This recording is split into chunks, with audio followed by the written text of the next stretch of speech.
Mais qu'est-ce que donc le copywriting? Si l'on prend uniquement la traduction mot à mot, alors cela veut tout simplement dire de la rédaction de texte. Mais ce serait une grossière erreur que de s'arrêter là, en considérant que c'est une bonne définition de ce que vous êtes sur le point d'apprendre, loin de là d'ailleurs. Le copywriting, ce n'est certainement pas de la simple rédaction de texte, même si c'est effectivement une qualité dont vous aurez forcément et grandement besoin pour cela. Un bon copywriter, c'est quelqu'un qui sait et qui est capable de bien rédiger. Mais un bon rédacteur n'est pas forcément un bon copywriter. Car le copywriting, c'est l'art de rédiger pour vendre. C'est bien toute la nuance avec le reste. Prenons un journaliste, par exemple, qui a fait 5 années d'études supérieures pour rédiger des articles longs, pertinents, sourcés, etc. Eh bien, ce sont souvent des articles informatifs qui n'ont pas pour but de vous vendre quoi que ce soit. Le journal mise donc sur la qualité de ces articles informatifs ou encore sur le fait d'être le premier à sortir une information importante et intéressante afin d'effectuer ses ventes et mise donc sur la qualité de sa plume ou de celle de ses rédacteurs, sur la clarté de leurs articles, etc.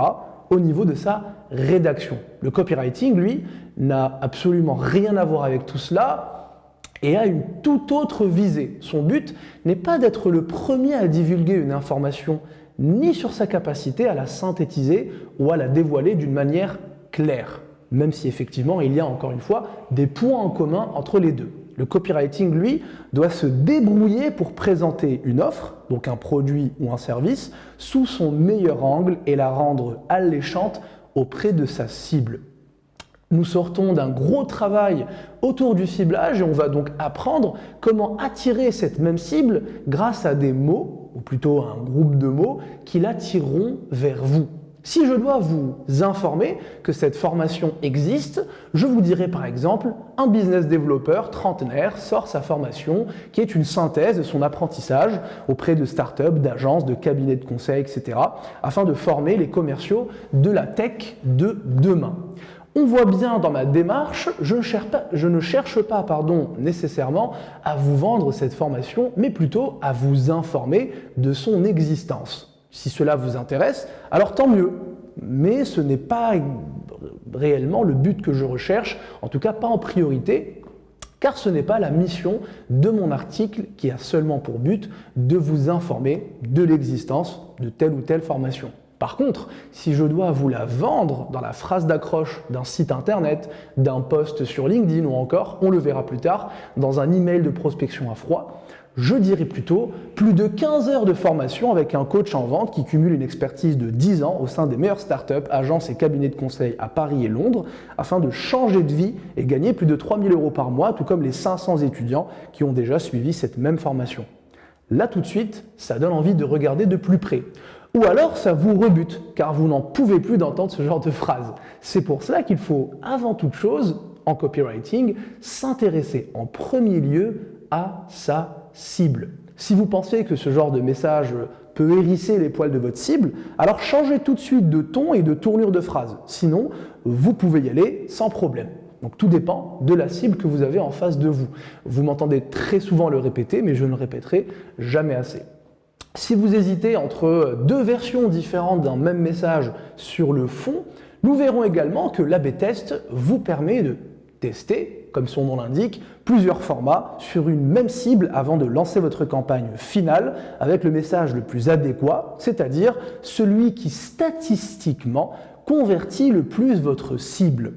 Nous verrons bien évidemment cela dans le cas pratique. Pour l'instant, je veux simplement que vous fassiez le lien entre le bloc précédent et celui que vous venez de commencer.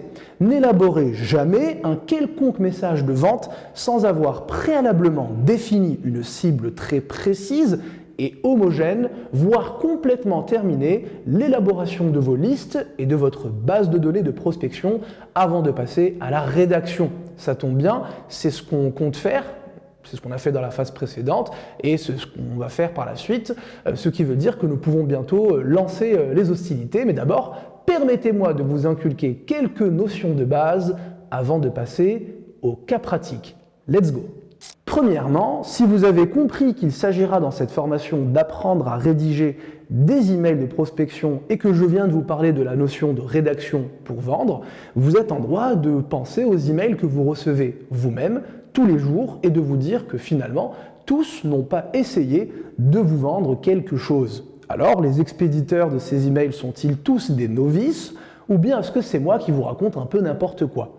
Je vous rassure, ni l'un ni l'autre. Simplement, les emails que vous recevez tous les jours ne sont pas tous en réalité des cold emails, mais en majorité des emails marketing. Et les emails marketing ne sont pas forcément des emails qui ont pour vocation de vous vendre tout de suite quelque chose. Du moins, pas directement et certainement pas de la même manière qu'un email à froid que l'on appelle cold email. Et ce, principalement pour une raison fondamentale qui se trouve être dans le titre même de ces deux emails.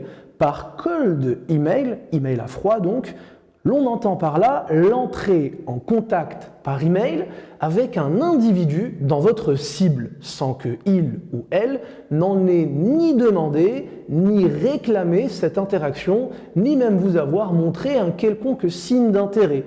C'est-à-dire que vous avez simplement identifié quelqu'un qui correspond aux critères que vous-même vous avez établis en vous basant, par exemple, sur un de vos clients précédents. Ce qu'on a appelé au préalable ICP pour Ideal Customer Profile, Persona, etc.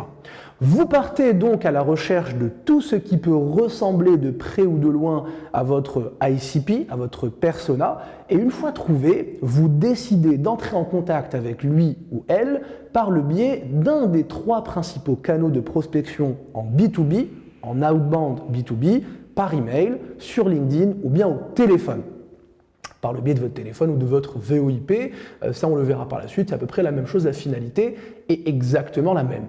Le scoring, ou si vous préférez l'étiquette que vous collez à cette typologie de prospect, à ce moment très précis du parcours de vente, est donc froid, cold en anglais. C'est pour cela que l'on parle alors de cold email ou encore de cold call. Le prospect est froid, il n'a jamais été contacté. La seule raison qui explique sa présence dans la base de données, c'est qu'il se trouve être dans notre cible. On ne parle pas encore, pour information, de cold LinkedIn, mais vous pourriez tout à fait lancer l'idée dans un forum, qui sait, peut-être que ça prendra. Pour l'instant, on parle de LinkedIn Outreach, tout comme on peut aussi parler d'Outreach Email. Ça, c'est pour la petite information. Cold Email, Cold Call, Cold LinkedIn, ça ne se dit pas, on dit plutôt LinkedIn Outreach. Si vous avez compris la définition du cold email, alors quelle est la différence avec le fameux email marketing dont je vous parlais tout à l'heure et que l'on reçoit tous dans nos boîtes email au quotidien? Eh bien, le marketing email ou le mass mailing, comme certains peuvent l'appeler, est tout le temps réclamé à un moment donné par son destinataire. Je vous rentre un peu dans le détail, je vous explique un peu plus. Lors de votre inscription sur un site web, du téléchargement d'un e-book, lors d'un salon ou d'un quelconque événement en ligne, vous avez nécessairement laissé votre email quelque part, soit pour recevoir du contenu du site internet dont il est question, du contenu gratuit en général, soit pour profiter de la gratuité d'un service. Et c'est là que la fameuse phrase « si c'est gratuit, c'est que le produit, c'est vous » prend tout son sens. L'entreprise donc qui est responsable de ce fameux site internet, qui est derrière le site internet qui vous propose un livre gratuit par exemple, a donc utilisé le principe du lead magnet que l'on a évoqué un peu plus tôt, afin de vous attraper dans ses filets et vous bombarder de contenu. Certes, dans l'optique de vous vendre quelque chose au final, mais ce contenu peut parfois, voire souvent, être tout simplement informatif, tels que des updates sur les mises à jour techniques, la sortie d'une nouvelle version, une invitation à un quelconque événement, etc., etc. Tout ceci dans le but de vous embarquer dans ce que l'on appelle un tunnel de conversion ou encore un funnel marketing et vous activer de manière automatique sans une interaction qui se trouve être très coûteuse pour l'entreprise au passage, avec l'un de leurs commerciaux par exemple. Ce qui est le cas lorsqu'on envoie un cold email, dans 90% des cas, on va solliciter une interaction avec un commercial qui est coûteuse. C'est pour ça que le cold email est en général utilisé soit à grande échelle pour vendre de manière automatique du SaaS, soit pour proposer un rendez-vous sur des grands comptes. On rentrera dans le détail de tout ceci par la suite.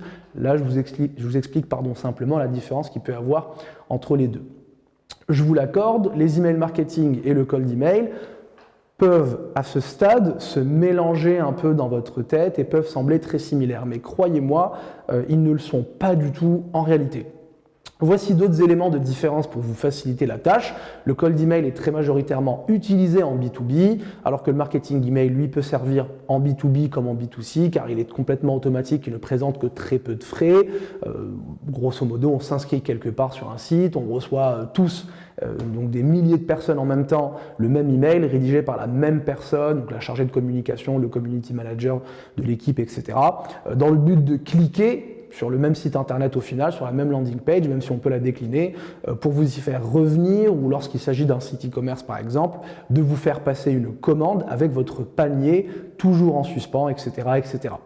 Contrairement donc au cold email qui lui engagera d'énormes frais, surtout s'il prend et qu'il fonctionne, car en général il propose une interaction directe avec le commercial. Le BDR en l'occurrence, le BDR on le paye, il a un salaire, il a des charges, il a un ordinateur, il est dans un bureau, donc forcément un rendez-vous avec un sales, une page d'atterrissage sur internet, c'est pas exactement les mêmes frais, et c'est là un des nombreux points de différence entre le cold email et l'email marketing, fonctionnellement, pas techniquement. Techniquement, ça peut être d'autres différences. Du moins, donc ça, encore une fois, c'est pour un cold email bien fait et classique. Certaines entreprises, comme je vous l'ai dit, peuvent aussi utiliser du cold email à grande échelle pour pousser les destinataires à s'inscrire sur leur logiciel SaaS et les engager dans le processus que l'on appelle AARRR, l'AR. Acquisition avec un cold email, activation grâce au processus d'onboarding, rétention grâce cette fois-ci à l'email marketing, comme on a pu le voir, puis revenus et referral automatiquement ou par le biais d'un commercial tel que l'account exécutif qui vient tout simplement en fin de process pour closer le deal et transformer le prospect en client. Donc il y a effectivement une connexion, une synergie entre cold email et email marketing, bien évidemment. Pourquoi alors toutes les entreprises n'envoient pas du mass mailing avec des cold email de partout et des email marketing de partout? Eh bien pour deux principales raisons. La première, c'est la RGPD. Envoyer des emails marketing sans l'autorisation des destinataires, c'est-à-dire sans qu'ils ne se soient inscrits quelque part sur votre site internet au préalable ou tout simplement en mettant leurs coordonnées pour télécharger quelque chose, est tout simplement interdit en Europe par la CNIL, donc la loi sur la protection des données appelée RGPD. Je ne rentre pas dans le détail, si vous voulez vous renseigner, vous pouvez regarder sur internet, moi je vous donne juste les grandes lignes, comme ça demain vous êtes en entreprise, on vous demande de faire un email marketing ou un cold email, vous voyez que quelqu'un est parti faire un email marketing à côté, vous comprenez la différence entre les deux, pourquoi c'est le copywriter ou le growth hacker qui s'occupe de l'email marketing, pourquoi est-ce que on vous demande de faire un cold email, au final vous voyez un peu la différence. Seconde raison, c'est que l'envoi du mass mailing, pourquoi est-ce qu'on n'envoie pas de mass mailing partout tout le temps?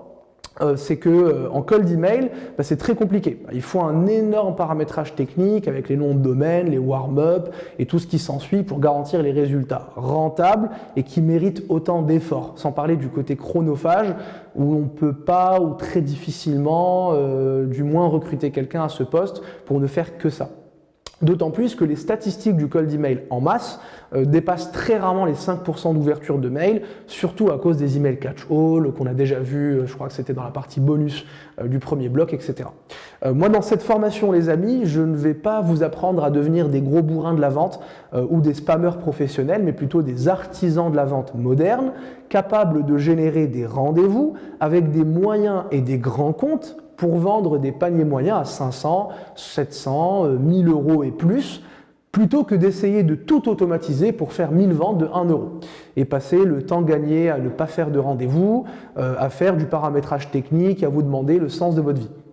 Parce que globalement, c'est ça qui va se passer. Si vous décidez de passer à la partie j'automatise tout, j'envoie que plein d'emails, j'envoie 100 000 emails par jour, honnêtement, c'est beaucoup moins agréable. Moi, je vous proposerais plutôt de partir sur l'option 100 emails par jour sur une cible très précise, des rendez-vous derrière et du closing de gros paniers moyens par la suite. Ce n'est pas totalement automatisé, mais qui a dit que la vente devait être 100% automatisée. Il y a une partie qu'on automatise, il y a une partie qui reste de l'humain. C'est pour ça que les entreprises ont besoin de vous, humains, sinon on vous remplacerait par des machines. On nous remplacerait par des machines. Concernant le RGPD et le cold email, on ne va pas passer par quatre chemins. Sachez qu'il s'agit pour l'instant et en Europe d'une zone grise, c'est-à-dire que c'est ni totalement légal, ni totalement illégal. Alors je vous rassure, aucune chance de finir dans une cellule avec un narcotrafiquant. Disons que vous êtes autant dans l'illégalité que quelqu'un qui brûle un feu rouge avec une trottinette électrique. Du moins, pour ceux dont les entreprises se situent en Europe. Pour les États-Unis, c'est une autre loi que la RGPD qui est clairement beaucoup plus souple, et pour le reste du monde, c'est un peu la fête du slip, niveau data, on fait à peu près ce que l'on veut. Autre principale différence technique cette fois-ci entre le cold email et le marketing email. C'est la manière avec laquelle les deux emails sont envoyés.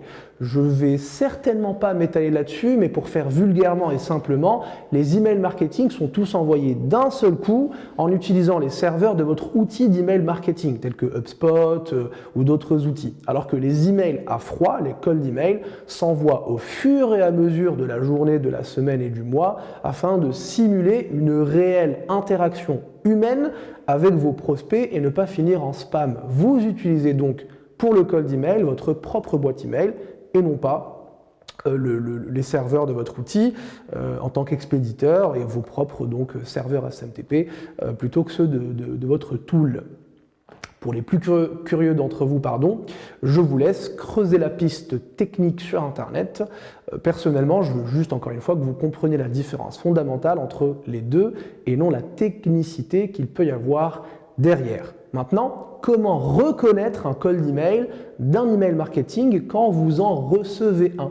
Eh bien, visuellement, l'email marketing sera dans 90% des cas templétisé avec des jolies couleurs, une trame, des photos, des liens embed, c'est-à-dire embarqués, etc. Tandis que le cold email, lui, est censé ressembler à quelque chose que votre collègue de bureau ou votre client vous envoie à la main, c'est-à-dire un email normal avec seulement des mots et au maximum un seul lien de redirection.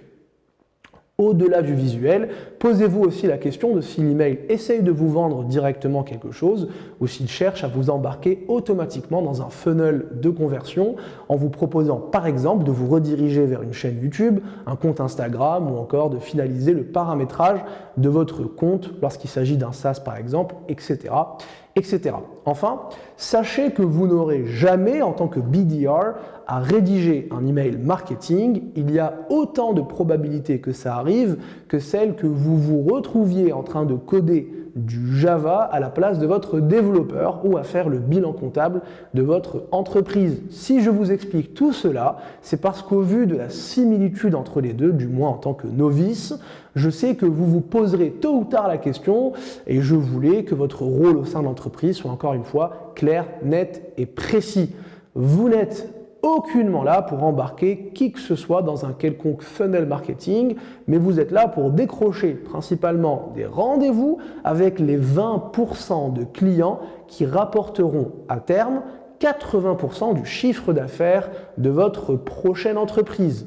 Maintenant, on passe à la partie suivante qui sera beaucoup plus agréable que celle-là, c'est pour ça que je l'ai faite en accéléré, où je vais vous apprendre enfin à écrire pour vendre. C'est parti. Tout comme en journalisme ou dans toute autre discipline qui implique ou pas de la rédaction d'ailleurs, il ne suffit pas de taper sur un clavier un texte qui vous plaît bien, mais plutôt de suivre une méthodologie afin d'y parvenir correctement. Pas à pas, ce que l'on appelle des frameworks vous permettent de rédiger toutes sortes de textes dans l'unique but de vendre à la fin votre solution. Donc un produit ou une prestation de service auprès de votre cible et de les convaincre pas à pas, étape après étape. Un framework, c'est une méthodologie, elle a pour but de vous aider à organiser vos idées et les structurer de sorte à réaliser un message cohérent plutôt qu'un message qui va dans tous les sens et que vous serez les seuls à comprendre. Malheureusement, c'est ce qui arrive à beaucoup de rédacteurs ou de copywriters. Dans leur tête, le message est très clair, mais pour n'importe quel lecteur ou destinataire, ce n'est pas du tout le cas. Et à la fin de sa lecture, il ou elle ne comprend toujours pas l'objet du texte, ni sa visée, et encore moins pourquoi on le reçoit, ni ce qu'on doit en faire. Ce qui est le pire qui puisse vous arriver, croyez-moi. Des frameworks, il y en a un paquet. Mon objectif n'est donc pas de vous en énumérer un maximum pour qu'au final, vous ne sachiez même pas en utiliser un seul d'entre eux.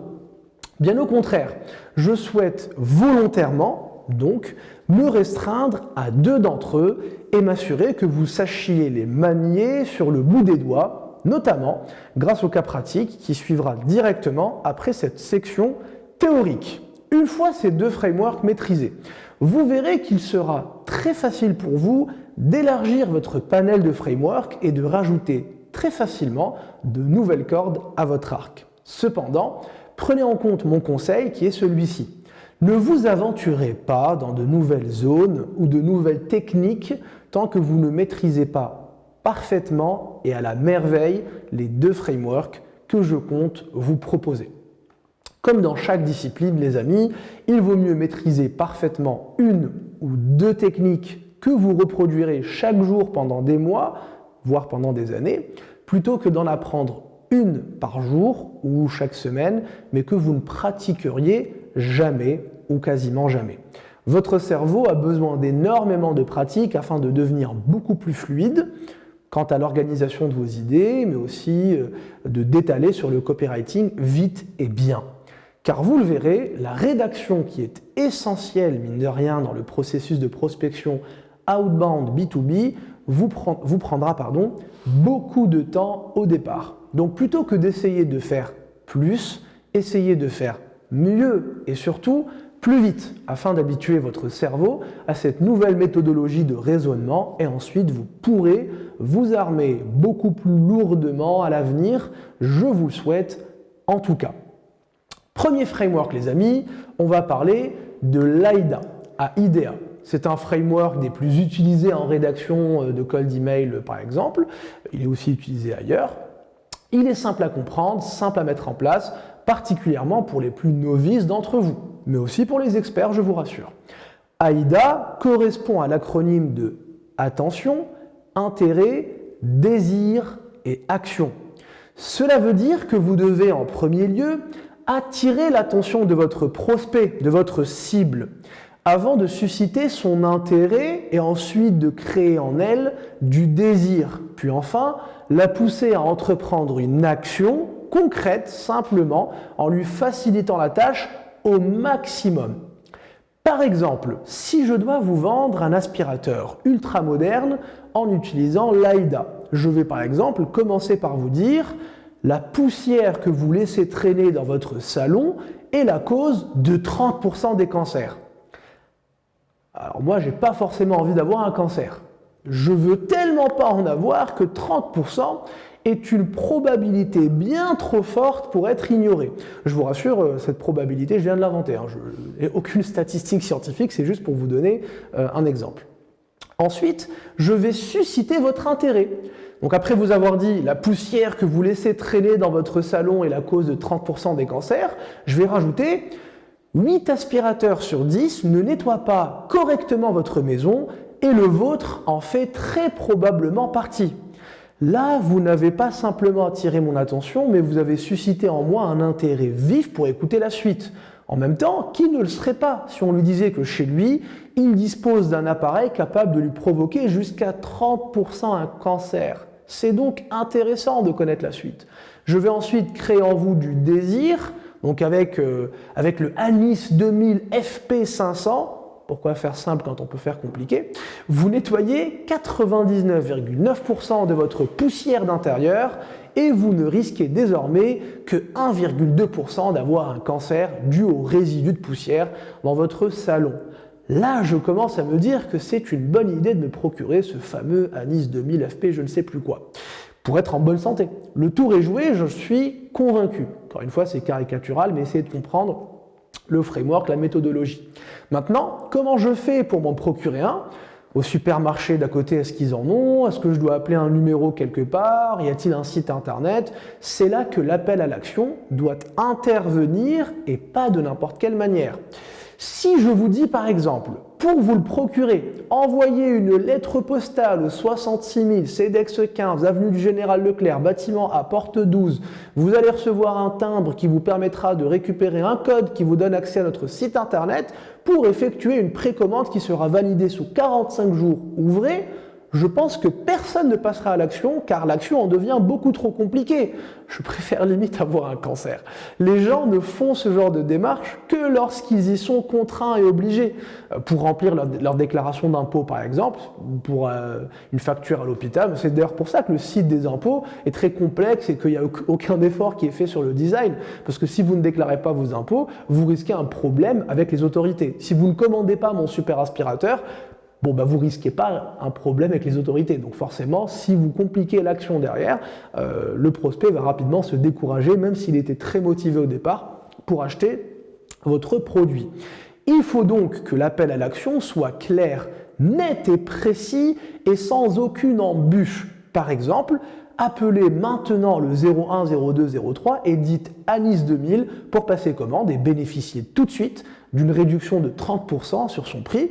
Offre valable seulement 30 minutes, si on parle par exemple de téléachat. Là, c'est tout bon, et je peux attendre que mon téléphone sonne pour prendre les commandes de nos amis hypocondriaques. Tout ceci, encore une fois, est évidemment et volontairement très caricatural.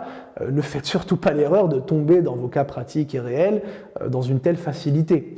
L'idée, c'est seulement de vous faciliter la compréhension de ce qu'est un framework et de comment l'AIDA, particulièrement, peut fonctionner. En résumé, pour attirer l'attention, utilisez des chiffres, des statistiques, des phrases d'accroche, en quelques mots, qui vont interpeller et qui donnent envie de lire la suite. Le but d'un framework, c'est de vous faire passer étape par étape de l'attention à l'intérêt, au désir, à l'action, etc.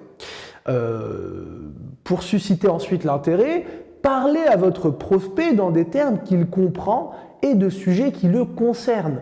D'où, encore une fois, l'importance de parfaitement connaître votre cible. Ensuite, créer du désir en évoquant les rêves et les aspirations de votre ICP ou cible ou persona, tout en étant réaliste et en démontrant que désormais, ces aspirations sont à portée de main et que ces rêves, grâce à vous, en quelque sorte, deviennent enfin une réalité.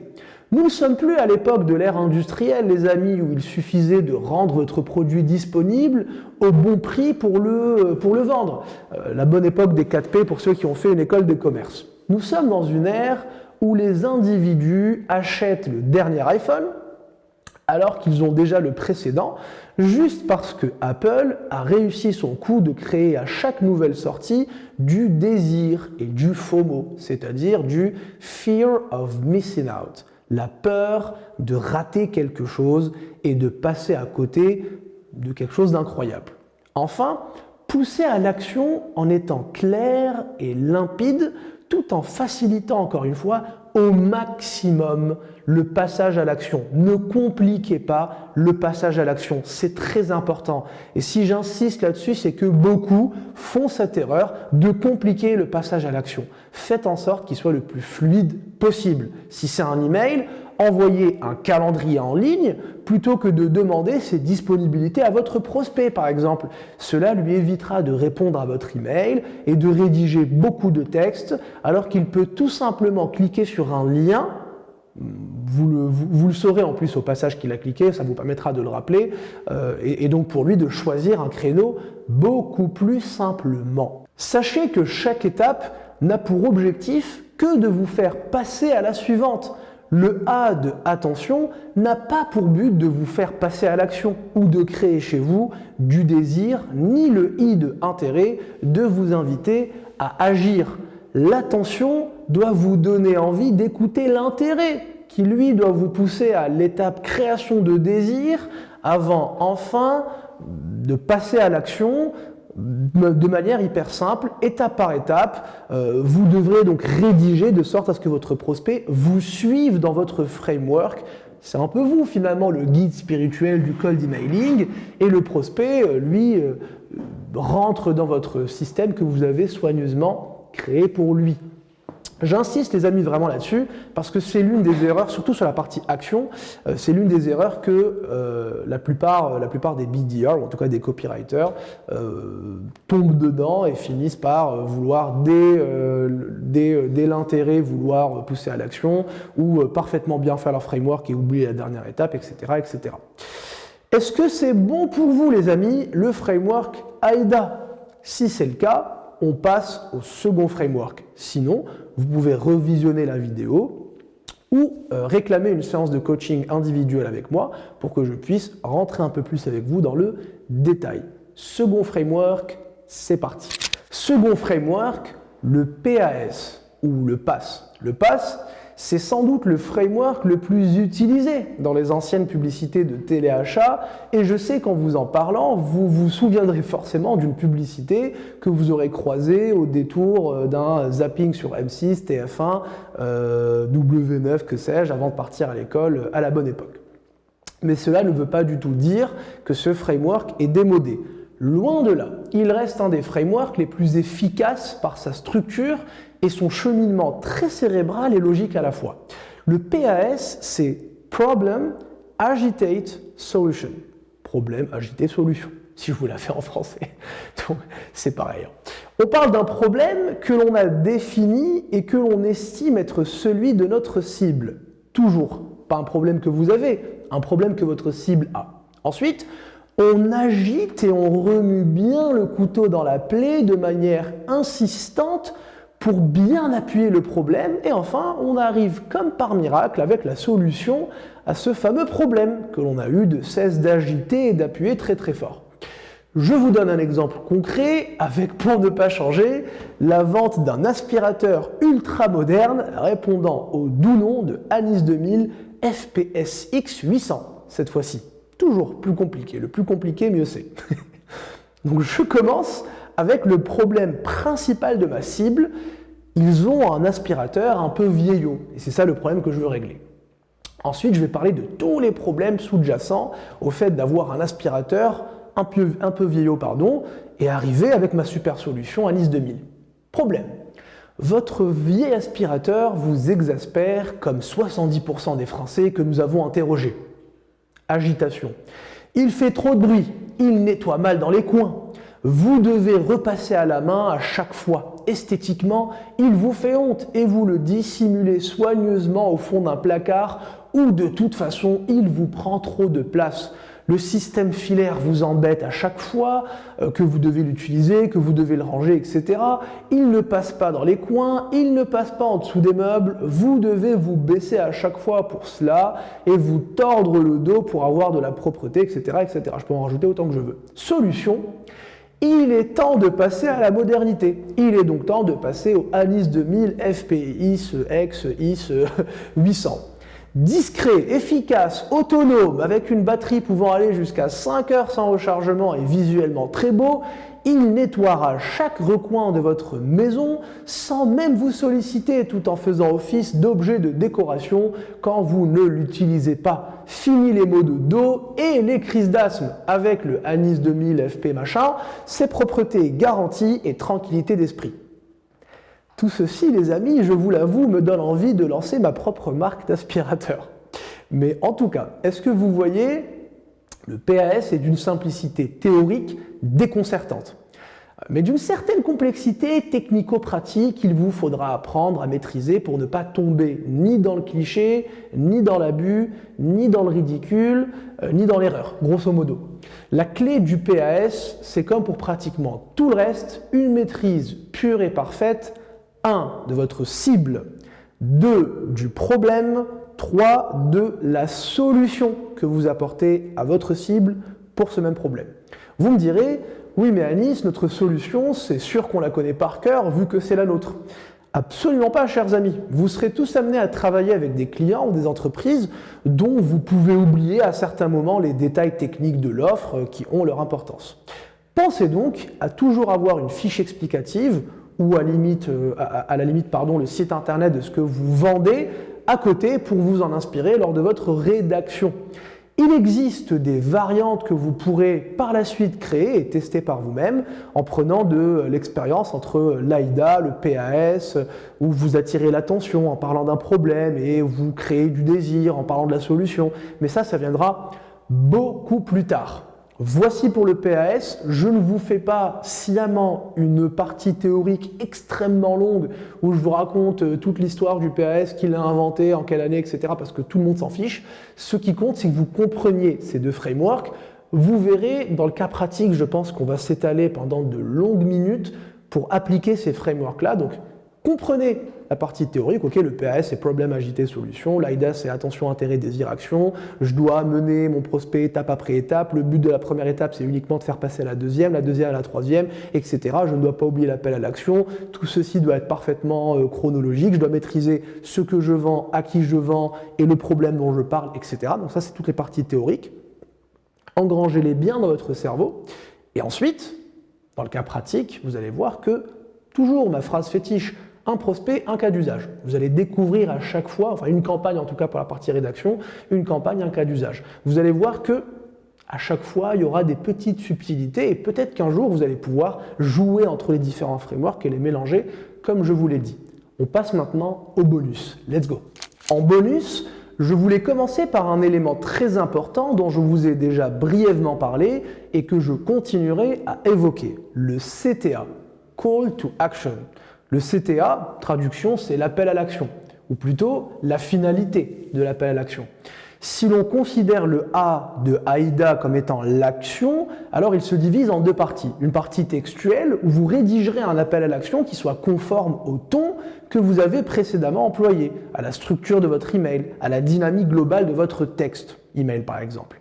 Et une partie autre qui sera purement pratique avec votre lien de calendrier, par exemple, pour booker une démo de votre produit avec vous-même ou avec votre account exécutive, ou encore le lien vers un questionnaire en ligne, ou encore un lien d'inscription, etc. Votre call to action, votre CTA, peut également être présenté sous forme de questions telles que « Quand pouvons-nous en parler ?» ou « Souhaitez-vous bénéficier de notre audit gratuit ?» etc. Dans tous les cas, il y a une règle très simple à comprendre et que vous devez à chaque fois appliquer lorsque vous faites du copywriting. Mettez toujours un call to action. Toujours. N'envoyez jamais, au grand jamais, un message sans pousser votre cible à agir ou interagir avec vous de manière simple et rapide. Au mieux, votre cible trouvera votre message vide de sens. Au pire, votre cible aura apprécié votre messaging, mais comme vous ne lui indiquez pas l'étape suivante à suivre, eh bien cette dernière se contentera de fermer votre email ou votre message LinkedIn sans donner suite à votre sollicitation, et tout cela de par votre faute et par manque de rigueur de votre part. Ne commettez donc jamais cette erreur. Mettez-vous à la place de quelqu'un qui reçoit votre super message de prospection. Bonjour Anis, j'ai vu que tu étais le CEO et cofondateur de Scaly. J'ai trouvé votre positionnement entre services, outils et formation très intéressant. Déjà, on voit que le BDR s'est renseigné et qu'en me connaissant parfaitement, il a su adapter son message de vente. Tout ceci est donc très positif pour lui. Il a réussi à m'accrocher et j'ai envie de lire la suite. Il continue, je me demandais comment un CEO au background de sales s'occupe de sa gestion financière. Sache qu'au sein de Slacky, on va l'appeler comme ça, nous avons exactement le même positionnement que chez Scaly. Nous proposons un outil ainsi que des prestataires de services capables d'externaliser pour vous cette tâche chronophage et de vous en débarrasser, donc la gestion financière.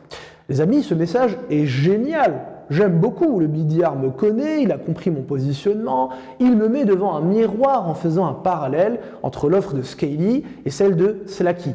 Sous-entendu, si tu ne réponds pas favorablement à ma sollicitation, c'est qu'indirectement, tu ne crois pas non plus en ton offre et ton business model, vu qu'on a le même.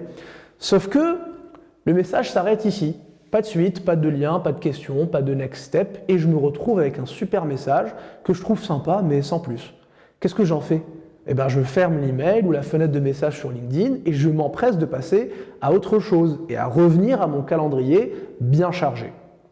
Parce que oui, les amis, votre cible n'a pas que ça à faire. Spoiler alerte, qui risque un peu de vous décevoir, il n'existe aucun individu sur cette planète, à l'instant T, qui est assis sans rien faire à attendre que vous lui envoyiez votre super message de vente. Personne. Par conséquent, partez du principe que vous tomberez une fois sur deux au mauvais moment, et l'autre fois sur deux dans un moment qui est ni opportun, ni mal tombé, mais forcément inattendu, ce qui vous pousse normalement à redoubler d'efforts pour bien appliquer votre framework.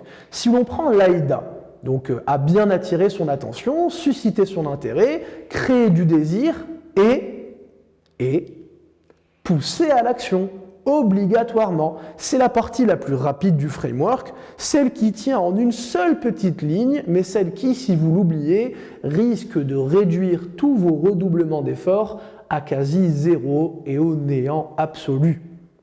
Parce que oui, vous aurez sûrement une fois de temps en temps, surtout si vous rédigez bien, des personnes qui vous répondront positivement sans même leur avoir laissé un CTA, mais croyez-moi, votre campagne et les heures investies dessus n'en seront pas moins rentabilisées, sauf un gros coup de chance où vous faites passer ce même prospect en client avec un gros panier moyen, et dans ce cas-là, bon courage les amis pour renouveler votre exploit jour après jour.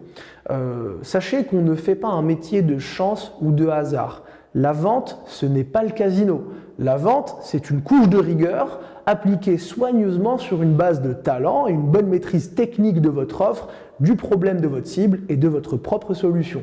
À vous ensuite de bien suivre tout le parcours en appliquant chacune des étapes de votre framework jusqu'à la dernière, c'est-à-dire l'appel à l'action. Si votre framework ne comporte pas de A pour action, tel que le PAS, problème, agité, solution par exemple, ne vous inquiétez pas, tous n'en parlent pas parce que l'appel à l'action sonne pour beaucoup comme une évidence qui ne nécessite pas d'être évoquée.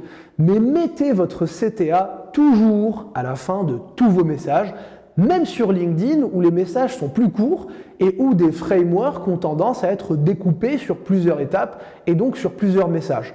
Mais ça, je vous rassure, on en reparlera plus tard dans ce même bonus. Aussi, autre chose, quand je vous dis de toujours mettre un CTA dans vos messages, j'insiste également sur le fait d'en envoyer qu'un seul, pas deux ni encore moins 3 call to action. Pourquoi ?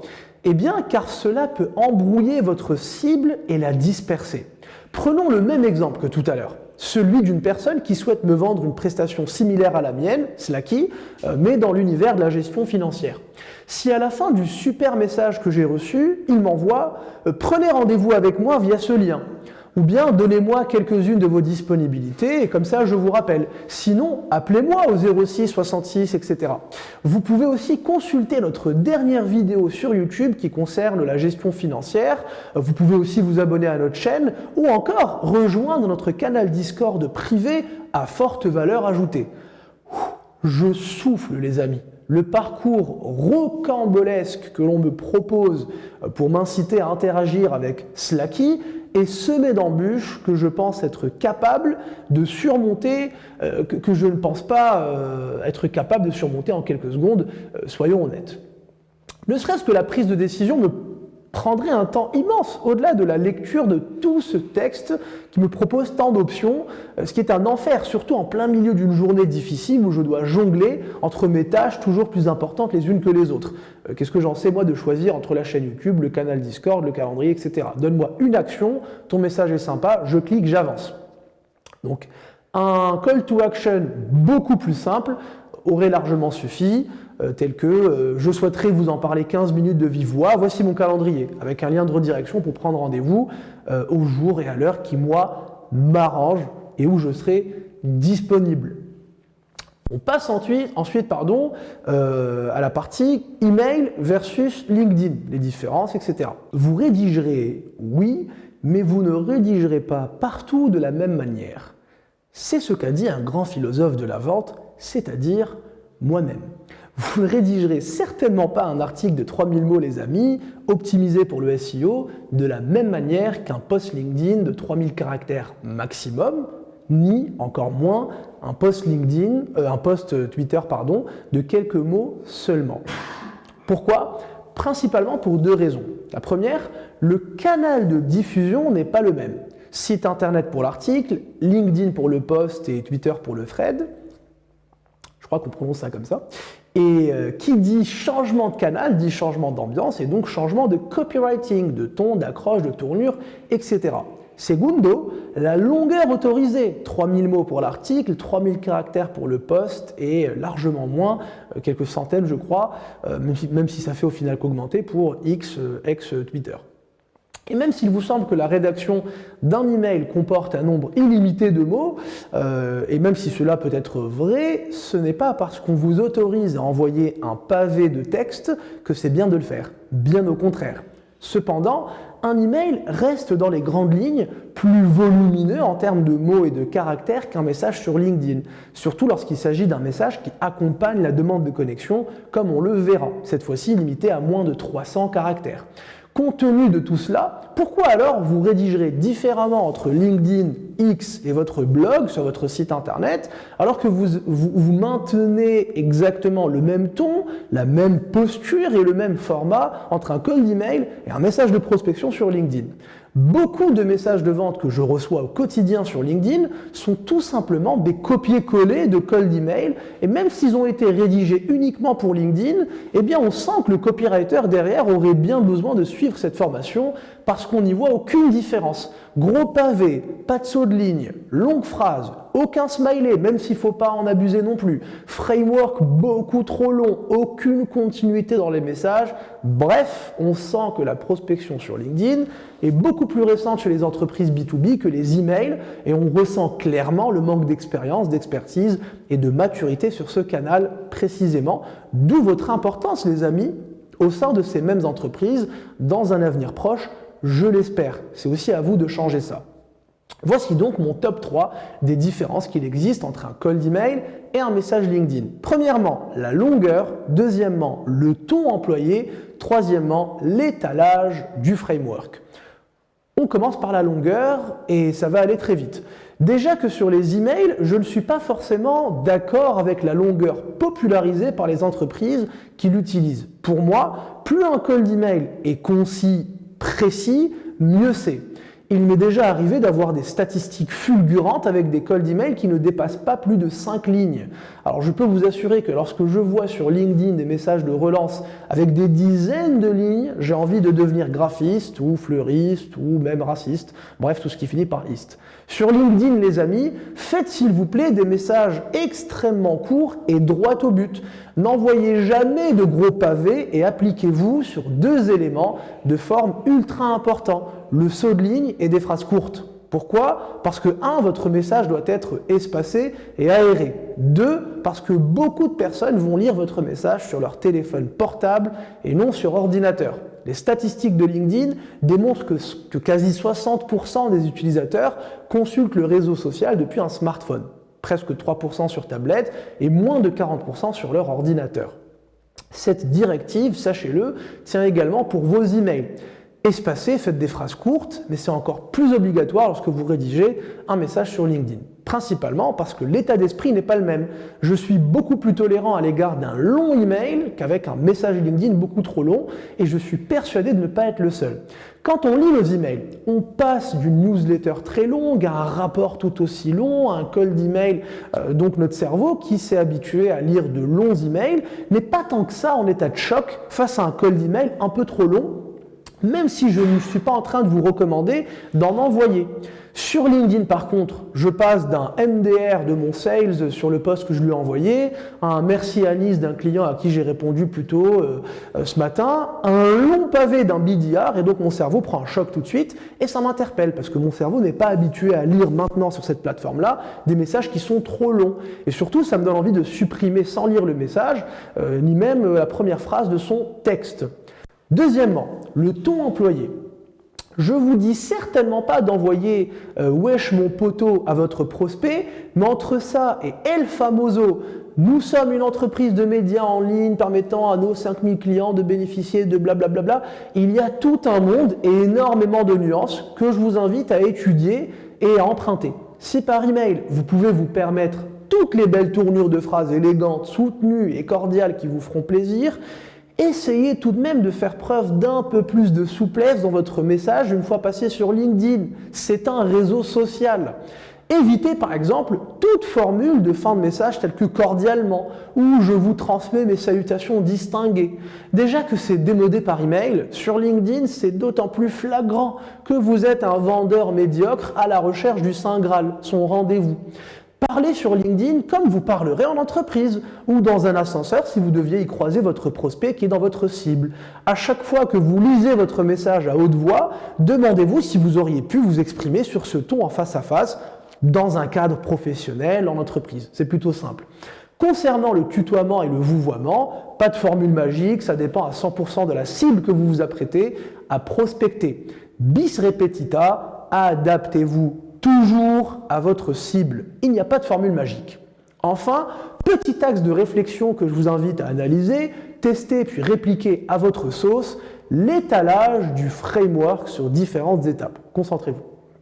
Si par email, il ne fait aucun doute que vous étalerez votre framework du début à la fin de votre email. Je vous invite à tester ce que j'ai moi-même testé et approuvé, c'est-à-dire d'étaler mon framework sur différents messages LinkedIn. Par exemple, entre la demande de connexion et le premier message de relance, ou encore tout au long de ma séquence, au fur et à mesure des différents messages, avec à chaque fois une seule variable récurrente qui est celle de l'appel à l'action. Si je vous donne un exemple, je vais prendre le framework AIDA, où je vais attirer l'attention de mon prospect dans la demande de connexion et le pousser directement à agir avec moi, avec un message tel que « Salut Anis, j'aime beaucoup le business model de Scaly que je trouve innovant. Ce serait cool qu'on en parle en café meet pour faire connaissance et échanger de la valeur. Attention, action. » Donc toujours l'action que je vais rajouter à chacune des étapes du framework que je vais étaler sur plusieurs messages. Je vais ensuite susciter son intérêt seulement tout en le poussant toujours à l'action dès le premier message avec par exemple, donc ça c'est la relance sur LinkedIn, la première relance après la demande que j'ai envoyée avec le premier message, je dis chez Scaly, pour reprendre mon dernier exemple, chez Slacky, nous avons le même business model sur la partie gestion financière. J'aimerais bien t'en parler, vu que Scaly et Slacky, ça fait un peu la même chose, c'est un peu le même objectif. Vous voulez faciliter les ventes et nous la gestion financière. Appel à l'action, voici mon calendrier en ligne pour en parler. Là, je vous le donne de manière théorique, vous le verrez sur la partie pratique, on va l'appliquer. Ce sera beaucoup plus clair pour vous. Mais essayez de comprendre ce que j'essaie de vous dire.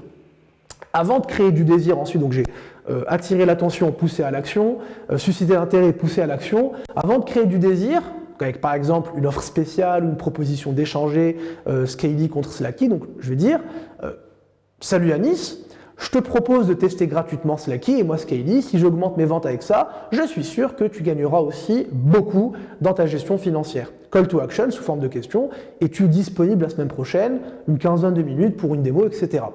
Donc là, attention, action, intérêt, action, désir, action.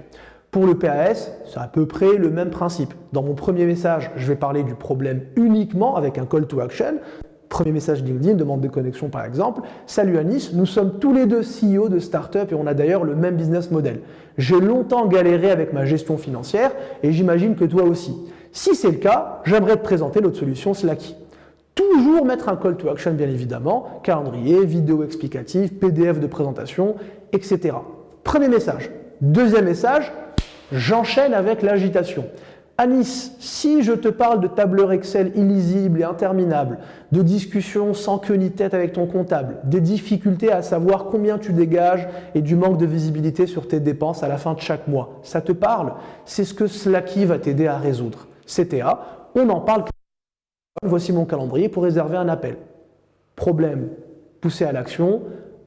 Agitation, poussé à l'action.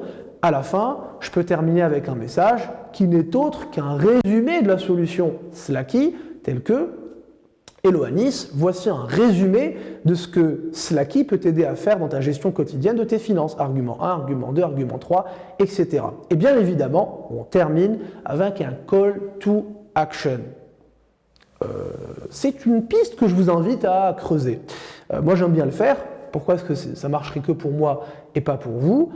Essayez d'étaler votre framework, non pas dans un seul message, mais au fur et à mesure des messages que vous envoyez dans votre séquence. Voici en résumé mes 3 recommandations, dont 2 sont à suivre sans négociation, taille du message et ton, et une dernière à explorer par vous-même, qui est l'étalage du framework sur différentes étapes concernant le canal LinkedIn.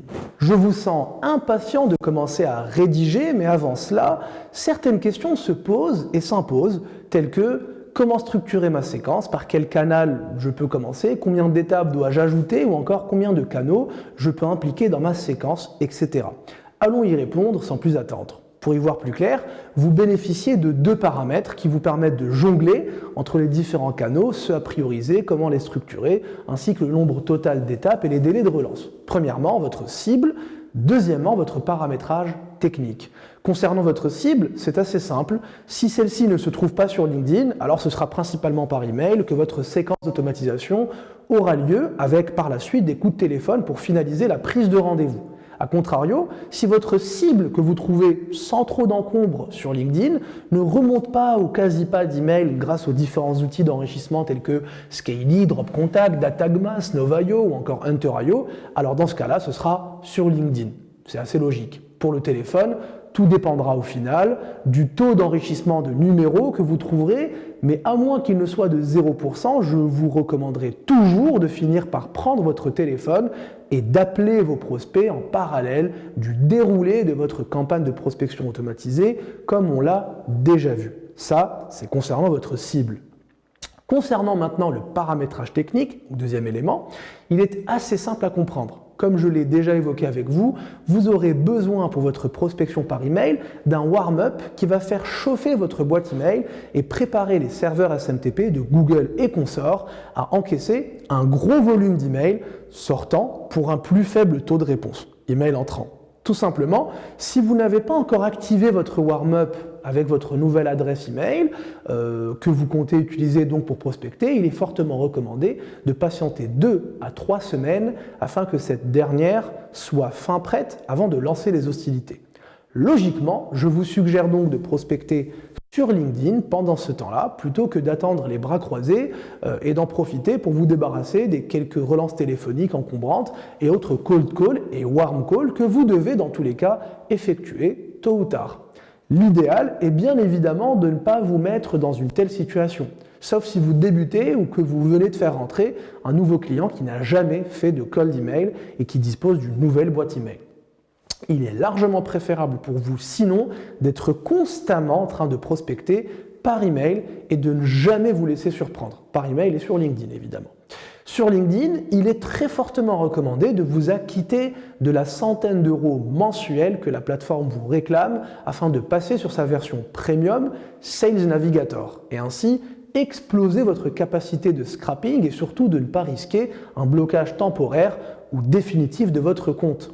Ainsi, vous pourrez facilement envoyer entre 20 et 30 demandes de connexion par jour sans vous faire cramer, ce qui devrait largement suffire à faire du grand compte, contrairement à ce que peuvent affirmer certains outils qui détournent les règles de la RGPD pour envoyer encore plus de demandes par jour et que LinkedIn finira tôt ou tard par changer.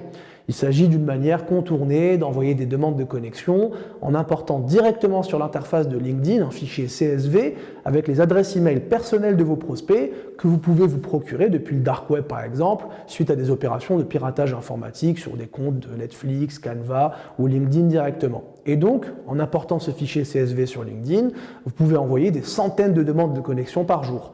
Cette opération qui est gourmande en temps et en moyens en tout genre vous est totalement inutile les amis. Ne vous laissez pas berner par quiconque tentera de vous en convaincre.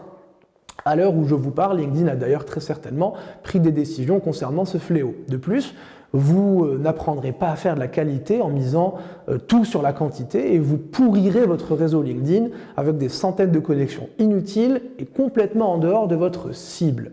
Tout comme par email, on préfère faire du quali. Je vous en parle parce que forcément quelqu'un viendra vous voir un de ces quatre en vous disant « Ah mais tu peux envoyer 1000 demandes par jour ». Il n'y a aucun intérêt à faire ça.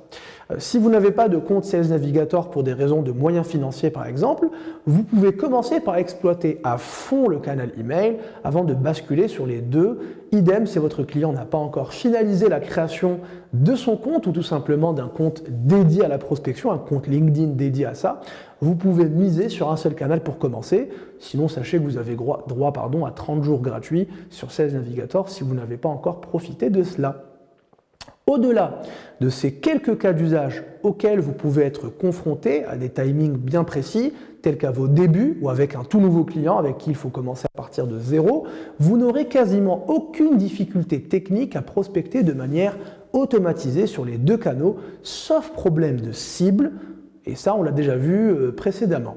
Aucune règle, à part celle que je viens d'évoquer, ne prévaut et comme d'habitude, il n'existe aucune formule magique pour choisir le nombre de canaux par lequel commencer ou les délais entre chacune des relances. Si votre client vous réclame des résultats avant la fin du mois, alors espacez vos relances de sorte à ce qu'elles arrivent avant la fin du mois et comme ça c'est réglé.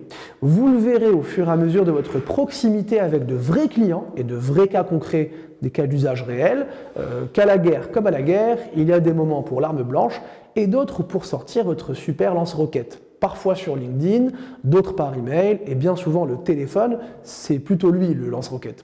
Je vous alerte sur les gourous de la vente qui peuvent vous convaincre que telle ou telle structure de mail fonctionne mieux qu'une autre. C'est faux et archi faux. Ce qui a fonctionné sur X avec la cible Y ne fonctionnera peut-être pas avec A lorsqu'il prospecte la cible B et ainsi de suite. Rappelez-vous toujours qu'il y a autant de cas d'usage et de possibilités qu'il y a de prospects et de solutions à leur vendre. En copywriting, il existe beaucoup d'erreurs que commettent les novices et parfois même des experts. D'ailleurs, si un jour vous me voyez commettre l'une d'entre elles, n'hésitez pas à me le faire savoir, ça peut tous nous arriver. Mais pour cela, il faut d'abord que vous les connaissiez et surtout que vous les assimiliez. La première d'entre elles est l'utilisation de mots-clés spam, particulièrement par email, qui peut réellement flinguer votre délivrabilité. Comme on en a déjà parlé, je ne vais pas revenir dessus, simplement rajouter qu'au-delà du fait d'atteindre, négativement atteindre votre délivrabilité, ces mots-clés comme gratuit ou encore promotion, etc., peuvent éveiller chez vos prospects un soupçon de fraude ou d'arnaque et les pousser à se méfier de votre offre, aussi alléchante soit-elle, donc évitez-les et soyez beaucoup plus subtil. Ça, c'était la première erreur. La seconde, c'est d'oublier de parler du problème et de se focaliser uniquement sur la solution et parler seulement de vous. Moi. Vos prospects s'intéressent comme tout le monde d'abord à eux-mêmes avant de s'intéresser aux autres. Si vous commettez la même erreur, eh bien personne ne s'intéressera à personne et cela ressemblera vite à une discussion entre deux sourds. Partez du problème, agitez-le dans le cas d'un framework PAS et surtout parlez de votre cible et montrez-lui à quel point elle vous intéresse. Plutôt que de rentrer dans ce que fait la masse à coup de « moi je » et de « notre entreprise fait ceci et fait cela », parlez plutôt en « tu » et en « vous ». Je vous l'assure, vous verrez rapidement des résultats beaucoup plus probants qu'auparavant. Je vous le promets. Troisième erreur, beaucoup d'entre nous oublient malheureusement la structure de leur mail ainsi que celle de la séquence et donc la continuité qu'il peut exister et qui doit exister entre plusieurs étapes. Entre la première, la deuxième, la troisième et la quatrième, la cinquième et la dernière. Le troisième mail n'a malheureusement dans les séquences qu'on peut voir passer plus rien à voir avec le premier et le dernier détonne forcément avec tout le reste. S'il s'agissait de faire des emails individuels les amis, alors dans ce cas-là, pourquoi vous embêter à créer des séquences? Envoyez simplement un seul email en one shot à chaque fois et priez pour qu'il obtienne enfin des résultats. Mais ça risque de durer un peu longtemps.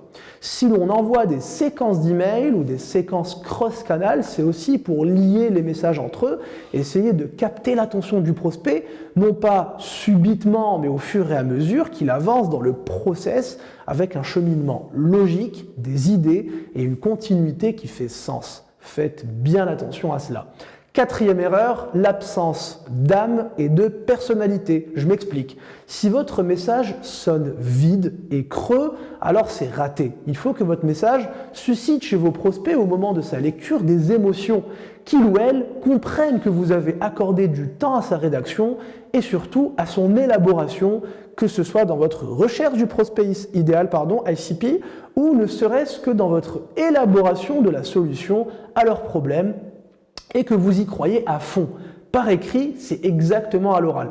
Si je vous attrape dans la rue et que je viens vous voir avec une grise mine et un ton dégoûté pour vous proposer de sauver des pingouins à l'autre bout du monde, il y a de très faibles chances pour moi d'obtenir un quelconque don de votre part. Alors qu'avec un sourire et des convictions, je connais 2-3 pingouins qui risquent de survivre sur la banquise. Donnez donc une âme à votre message et faites-en le meilleur des messages, le plus vivant et avec le plus de personnalité que possible. Cinquième erreur, les amis, le fait de sonner un peu trop commercial sur les bords, surtout en France. Le commercial est vu comme un vendeur de tapis, contrairement aux États-Unis par exemple, où l'on a compris son importance dans la société. Alors débarrassez-vous des clichés le plus vite possible, plutôt que de vous coller vous-même des étiquettes sur le front. Adoptez un ton bienveillant ou d'expert, montrez que vous êtes passionné et pertinent. En réalité, il faut absolument que vous le soyez, pas juste que vous le montriez, mais que vous le soyez vraiment intrinsèquement. Les top performers ne sont que très rarement détachés du produit qu'ils vendent et sont en général passionnés par ce qu'ils vendent. Passionnés aussi d'interactions humaines, de discussions profondes et de débats avec arguments, contre-arguments. Si vous n'êtes là que pour toucher vos primes à la fin du mois, ça va être très difficile pour vous de tenir rien qu'une seule semaine. Alors posez-vous toutes les bonnes questions avant de commencer et de vous lancer. À titre personnel, j'ai beaucoup refusé des offres de services ou des produits qui ne me passionnaient pas. Malgré le gros cachet que je pouvais hypothétiquement me faire, car vendre sans passion n'est pas rémunérateur à long terme, j'ai préféré décliner plutôt que de me pourrir la vie avec une offre qui ne me botte pas, sur laquelle je ne vais dans tous les cas pas ou peu performer et qui finira sans aucun doute par ternir ma réputation auprès de mon client. Et ça, c'est non. Sixième point, sixième erreur, la redondance. Il est vrai que je vous répète sans cesse certains points, mais moi je suis en train de vous former et je veux que ces concepts s'ancrent profondément dans votre tête. Si vous êtes redondant dans vos emails et que, par exemple, vous envoyez exactement le même email à chaque fois avec une simple reformulation, cela créera auprès de votre cible une sensation de frustration et de rejet qui ne jouera pas vraiment en votre faveur. À vous de l'éviter en apportant à chacune des étapes qui constituent votre séquence un vent de nouveauté. Nouveau framework, nouveau canal, nouveaux arguments, nouveaux chiffres, statistiques, etc. Variez les angles d'attaque pour ne pas exaspérer votre cible et au contraire l'amener à réagir favorablement au terme d'une de vos étapes. Septièmement, évitez le mensonge. Mentir à votre cible est la pire des choses à faire. Au-delà du fait que ce soit embarrassant lorsque cette dernière se rendra compte de la supercherie, vous vous tirez une balle dans le pied en termes de réputation et vous mettez à mal les personnes en charge du closing, ou pire, celles en charge du suivi si le client a déjà été transformé si le prospect a déjà été transformé en client. Quasiment toutes les offres sérieuses ont une politique de remboursement qui engage des frais supplémentaires pour votre entreprise, qui va finir forcément par vous en vouloir terriblement d'avoir menti. Aussi, sachez qu'un vendeur a des valeurs, une morale et des codes qu'il respecte et que vous devez également respecter, les amis. Celui qui salit notre profession s'attaque à ce qui nourrit nos familles. Et croyez-moi que vous ne voulez pas avoir affaire à vos confrères. Voici pour ce qui est de la menace, on passe au huitième point. La longueur de vos messages. J'en ai parlé précédemment assez longuement pour ne pas tomber dans la redondance. Hashtag la sixième erreur. Mais il fallait que j'évoque ce point-là dans ma shortlist des erreurs à éviter dans votre rédaction. Plus le message est long et moins on a envie de le lire, alors faites en sorte de synthétiser tout en étant pertinent et ne rien oublier des étapes importantes de son framework tel que le Call to Action, le CTA. Neuvième erreur à éviter, oubliez les relances. L'absence de relance dans une séquence, c'est un peu comme si on n'envoyait plus aucun message après un rendez-vous amoureux. C'est un peu bête. Ou alors le rendez-vous s'est très mal passé, mais ça tombe bien vu que dans le cas de la vente, si relance il y a, c'est que rendez-vous il n'y a pas encore eu. Alors qu'est-ce qu'on fait? On relance, autant de fois que nécessaire. Certains aficionados de l'outbound et de la vente vous diront qu'on peut relancer à l'infini. Tant que le prospect n'a montré ni signe d'intérêt ni de désintérêt, alors on continue de relancer. Alors l'infini étant très peu précis, je vous recommande au moins de relancer 3 à 5 fois minimum votre prospect par canal. Voilà, comme ça au moins vous avez un chiffre et tout le monde est content. À vous maintenant de le faire. Dixième et dernière erreur à éviter, les amis, tenez bon, vous verrez, elle est très simple à comprendre, même si c'est un peu compliqué à mettre en place, les fameuses terribles, redoutables et sinistres fautes d'orthographe. Évitez-les, comme la peste. Vous perdez en crédibilité, vous énervez votre destinataire, aka votre prospect, hein, c'est frustrant, on n'a plus envie de vous faire confiance, on arrête de lire vos emails, c'est juste horrible.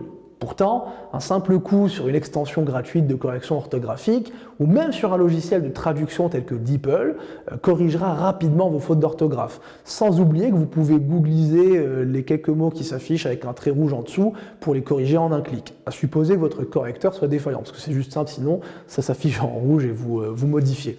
Mais des fois on ne l'a pas activé, etc. Donc c'est des solutions alternatives. Bref, débrouillez-vous sur le comment du pourquoi, mais surtout, n'en faites, allez, quasiment jamais. Un petit S à la place d'un T une fois de temps en temps, c'est pas si grave, mais il y a des fautes qui sont vraiment rebutantes et qui font mal au cœur. Faites s'il vous plaît attention à ces 10 erreurs globalement, mais celle-ci particulièrement.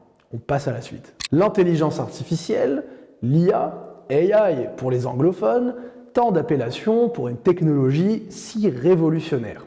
Vous le verrez, l'intelligence artificielle a très peu de chances de vous remplacer si cela vous fait peur. En tous les cas, pas dans un avenir proche. Bien au contraire, l'IA n'est là que pour vous simplifier la vie et vous la rendre un tout petit peu plus digeste. Comme vous le savez sûrement déjà, nous travaillons chez Scaly au développement de nos propres algorithmes d'intelligence artificielle. Des modules de Deep et Machine Learning qui permettront dans quelques années à nos utilisateurs de se débarrasser définitivement des tâches les plus chronophages et coûteuses en temps et en effort. C'est dire si on a pris le virage de l'IA et qu'on y croit vraiment à fond. L'IA, c'est donc une arme de plus à rajouter à votre collection d'armuriers professionnels afin de la dégainer au bon moment pour causer des dégâts et des torts à vos concurrents qui, vous le verrez, ne savent pas réellement l'utiliser et essayent encore, vulgairement, de tout vouloir faire avec. Alors pourquoi l'IA a des limites qui font qu'on ne peut pas tout lui déléguer et lui confier? Principalement pour 3 raisons. Premièrement, l'IA n'intègre pas, pour l'instant je vous l'accorde, les émotions. Cela veut dire qu'elle est incapable de choisir quelle sensation créer et surtout à quel moment.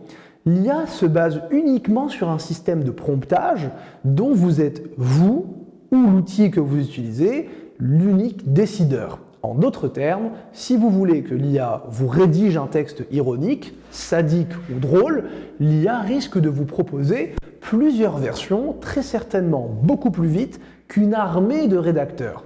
Mais tout le monde n'est pas réceptif aux mêmes émotions et donc à moins d'adapter votre prompt à chacun de vos prospects, les rédacteurs ont encore de beaux jours devant eux. Rédacteurs, copywriters, c'est la même chose dans ce que je dis. D'autant plus, les amis, que l'IA ne fait qu'un lien très cartésien entre le ciblage et la rédaction, et seulement si vous décidez qu'elle le fasse.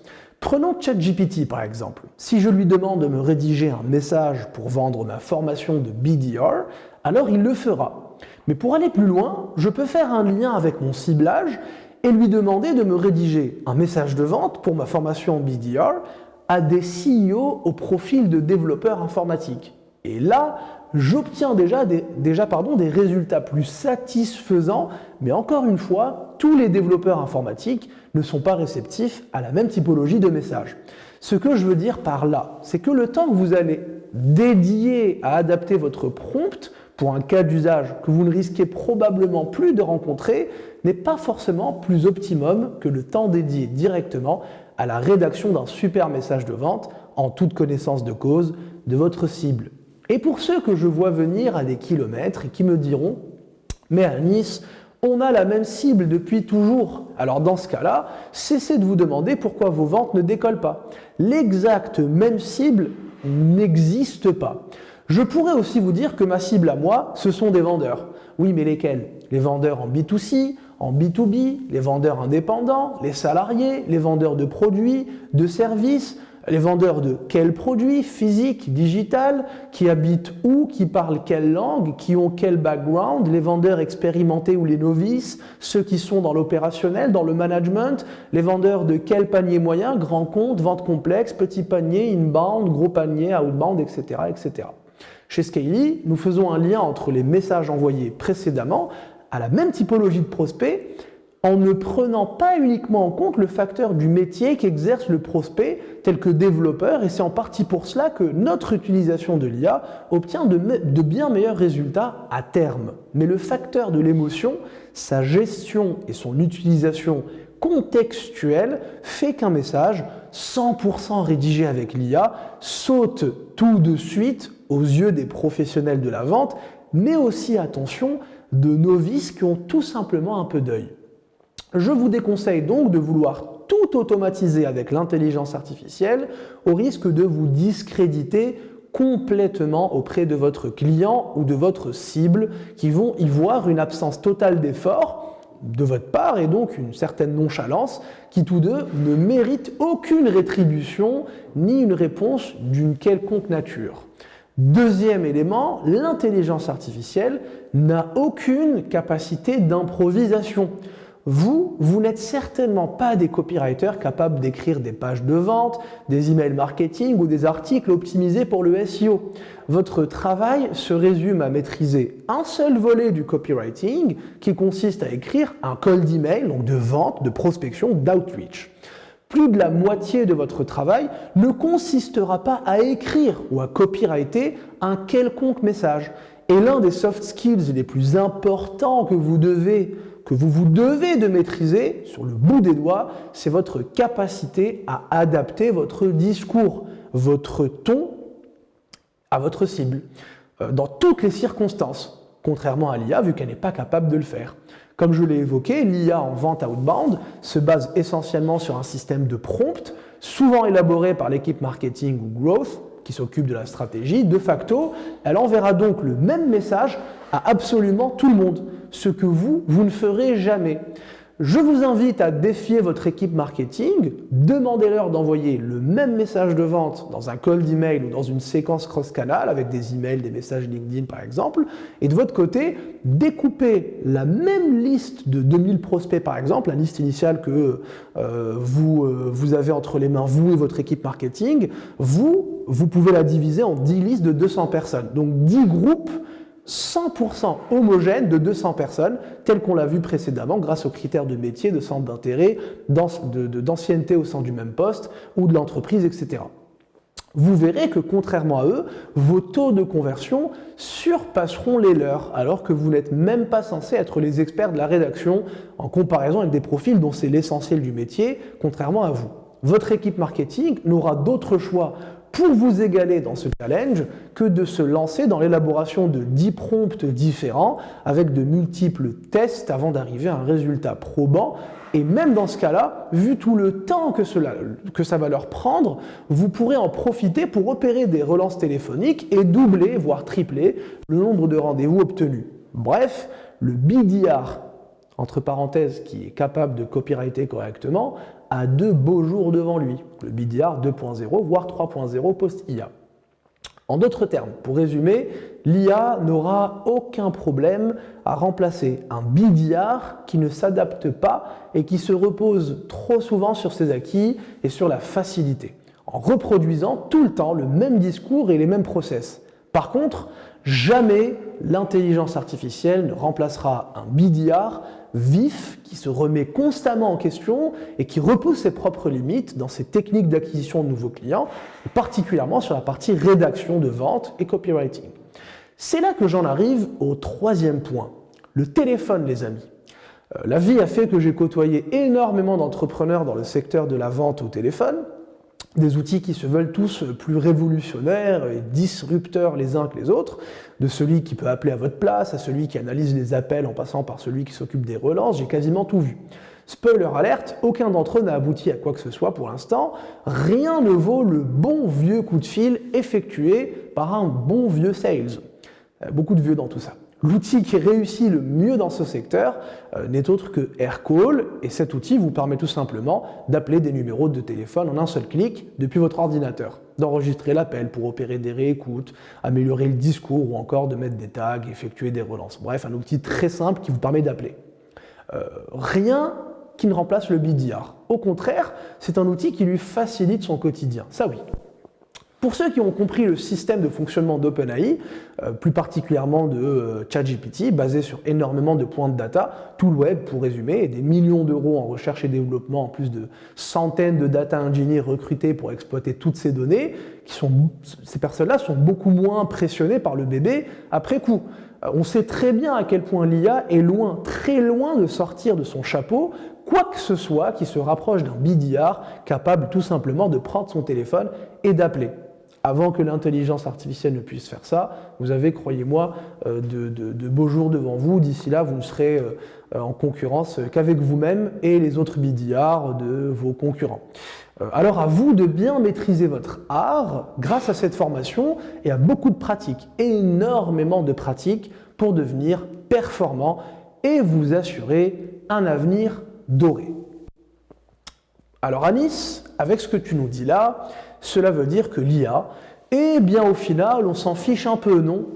Absolument pas. Si je vous dis ça, c'est que j'ai rien compris. Ce que je dis, moi, c'est que l'IA n'est pas là pour vous remplacer et que vouloir l'utiliser à 100% pour aller bronzer les pieds dans l'eau n'est clairement pas une solution.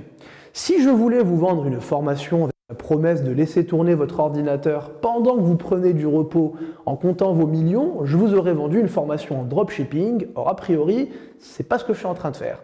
Moi, ce que je cherche, c'est former des bosseurs et des bosseuses acharnés de résultats qui se surpassent et qui veulent parvenir à leur fin et qui constitueront l'élite des vendeurs B2B de demain et dans le monde. Par contre, perdre du temps sur des tâches chronophages et sans forte valeur ajoutée en disant qu'on bosse dur, ça c'est contre-productif. Alors à nous d'identifier tout ce qui est chronophage et que l'on peut remplacer par l'intelligence artificielle afin de s'occuper de ce qui nous rapporte réellement à nous et à nos clients du chiffre d'affaires et du business. J'ai personnellement identifié 2 axes que je vous partage volontiers afin de vous libérer du temps au quotidien sur les tâches un peu reloues qui nécessitent vraiment une application en temps, en énergie et surtout en jus de cerveau de votre. Premièrement, les icebreakers et deuxièmement, la pré-rédaction de vos messages de prospection email et LinkedIn. On commence par les icebreakers. Que sont-ils? À quoi servent-ils? Comment utiliser l'IA pour gagner du temps précisément dans leur rédaction et pas ailleurs? Les icebreakers sont littéralement des brise-glaces. Traduction. C'est la toute première phrase que vous envoyez par écrit dans un message LinkedIn au tout début de votre call d'email ou que vous prononcez à l'oral lorsqu'il s'agit d'un appel téléphonique, d'un cold ou warm call. Les icebreakers ont une seule règle en or que vous ne devez jamais transgresser. Cette règle est simple, vous ne parlez jamais de vous dans un icebreaker. Bonjour Anis, je suis passionné d'automobile et je te contacte pour savoir si tu voulais acheter ma Clio 4. Faux, nul, mauvais, pas bon. Bonjour Anis, j'ai vu que tu étais passionné de Clio et que tu en as possédé au moins une de chaque génération. Je possède une Clio 4 toute neuve que je vends si cela peut t'intéresser. Là oui, encore une fois c'est caricatural, c'est des exemples. Mais ce qui compte c'est que vous compreniez les tournures de phrases. Et au passage, je ne suis pas du tout fan de la Renault Clio, bien au contraire, hein, si vous voulez tout savoir. Moi, je suis beaucoup plus Porsche, Lamborghini, Jaguar, etc. Chacun ses goûts, les goûts et les couleurs, ça ne se discute pas. Vous pouvez donc parler de vous dans l'icebreaker uniquement si vous avez d'abord parlé de votre prospect dans un premier temps. Pour citer par exemple un point en commun ou créer un lien direct entre votre cible et vous-même. Ce qui marche aussi très bien dans les icebreakers, ce sont aussi les phrases un peu décalées, qui sortent de l'ordinaire, qui surprennent ou tout simplement qui usent de l'humour. Les icebreakers sont extrêmement durs à rédiger et chronophages, les amis, sachez-le. Pourquoi?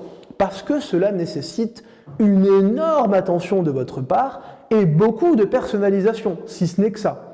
C'est d'ailleurs l'élément de tout l'outbound le plus personnalisé et personnalisable, car tout simplement, un icebreaker n'est pas reproductible, ne serait-ce qu'une deuxième fois, et doit être impérativement à 100% propre uniquement à un seul lead, un seul prospect. En gros, Je vais par exemple lire la biographie LinkedIn de mon prospect, me renseigner sur les entreprises pour qui il ou elle a travaillé, ses diplômes, lire la métadescription de son site internet, de son entreprise, voire également consulter le profil LinkedIn de l'entreprise, ses posts récents, les siens, ceux de sa boîte, ses prospects, pardon, les interactions qu'il a, ses centres d'intérêt, etc. Tout ceci dans l'unique but de lui pondre une magnifique phrase qui rebondit sur un ou plusieurs éléments que j'ai pu apercevoir. Cela nécessite donc du temps et bien évidemment une bonne capacité de synthèse et en rédaction pour réussir ce challenge. C'est aussi pour cela que je ne peux pas sortir le même icebreaker à une autre personne que celle pour qui j'ai fait tout ce travail que l'on vient d'évoquer. Sinon, ça n'a plus aucun sens. Si je viens aborder le prospect B avec le centre d'intérêt du prospect A, bon, si vous vous dites que finalement, avec une bonne liste bien homogène, comme je vous ai appris à faire, vous pouvez aussi rédiger un seul icebreaker à tout plein de personnes en même temps, dans ce cas-là, vous avez juste rédigé un super message de vente sur LinkedIn ou un super call d'email, mais pas un icebreaker. Un icebreaker, c'est une phrase ou deux supplémentaires qui viennent gentiment se glisser au tout début de votre séquence pour lui rajouter une touche d'hyper personnalisation. C'est donc très gourmand en temps, ça nécessite un esprit de synthèse afin de résumer tout le flux d'informations que vous venez de balayer et idéalement sur un ton léger, de l'humour ou quelque chose qui vous rende sympathique et agréable aux yeux de votre cible. Est-ce que vous me voyez venir? Oui, c'est 100% automatisable grâce à l'intelligence artificielle. Et ça les amis, c'est de la révolution. Che Guevara en resterait béat et sans mots. Reprenons les 3 critères que nécessite la rédaction d'un super icebreaker. 1. Du temps. Ça tombe bien, car ce qui vous prend 30 minutes prendra à l'intelligence artificielle moins d'une seule et petite seconde. Alors banco les amis. 2. Un esprit de synthèse. Vous avez déjà demandé à ChatGPT de vous résumer un livre de 300 pages en quelques phrases. Faites-le et vous comprendrez que la synthèse, il s'y connaît et pas qu'un peu, donc c'est totalement validé. Il nous reste le 3e point, un minimum de créativité ou d'émotionnel. Ce qui là, je vous l'accorde, n'est pas le point fort de ChatGPT ou de l'IA en général, et les outils concurrents. Mais ça, c'est promptable. Vous pouvez définir au départ le ton qui vous intéresse uniquement dans l'icebreaker. Par exemple, un ton un peu humoristique. Car dans tous les cas, vous allez pouvoir montrer l'étendue de votre sérieux dans le reste de la séquence. Donc ça ne dénotera pas forcément avec le reste, ça viendra au contraire apporter une petite touche hyper personnelle au tout début. Et là, le tour est joué.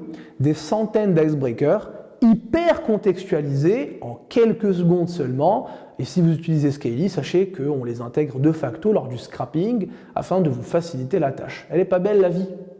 Deuxièmement, la pré-rédaction de vos messages de prospection, email et LinkedIn.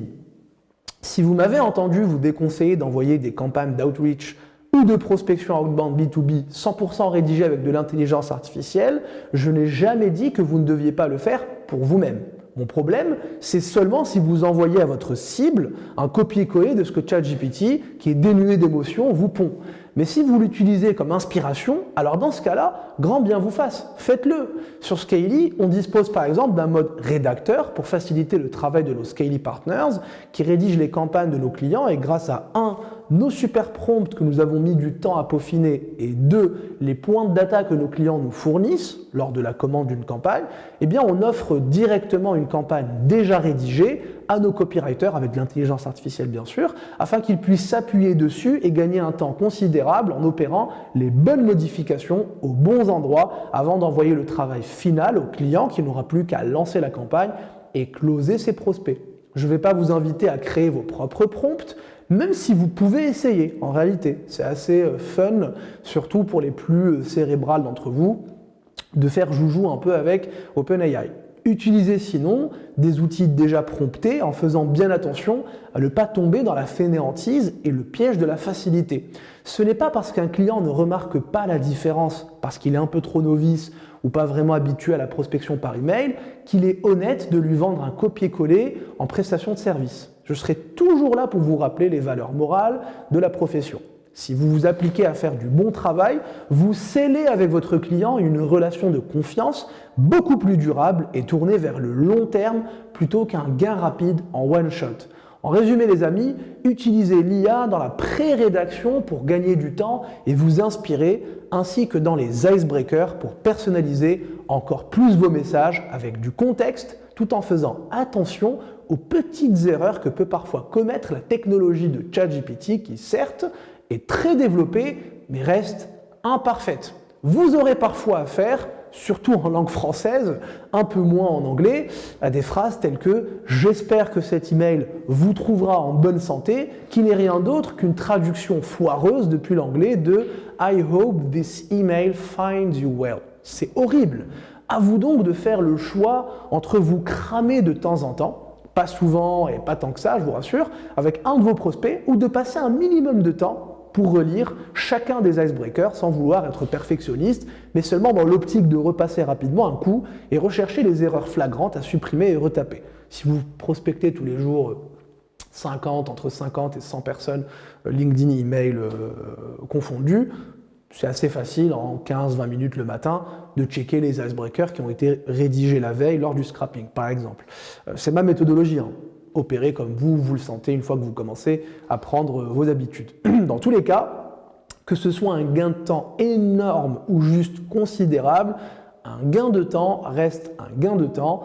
Encore une fois, si vous souhaitez que l'intelligence artificielle vous transforme en rentier qui encaisse sans rien faire, ce ne sera pas le cas. Mais si vous souhaitez gagner en temps et en efficacité sur des tâches quotidiennes, chronophages, pas très excitantes, pour vous concentrer sur celles qui vous apportent à vous et aux différentes parties prenantes, telles que vos clients, vos prospects, etc., alors l'IA a toutes ses chances d'être votre meilleur ami en vente, outbound, B2B. J'espère que la partie théorique, avec ce qu'elle comprend comme bonus, vous aura été utile et pas trop complexe. Je vous rassure, tout ce qui vous semble à ce stade insurmontable vous semblera au contraire très abordable et très kiffant. Du moins, je l'espère, dans la partie pratique qu'il est désormais temps d'attaquer. Allez, c'est parti!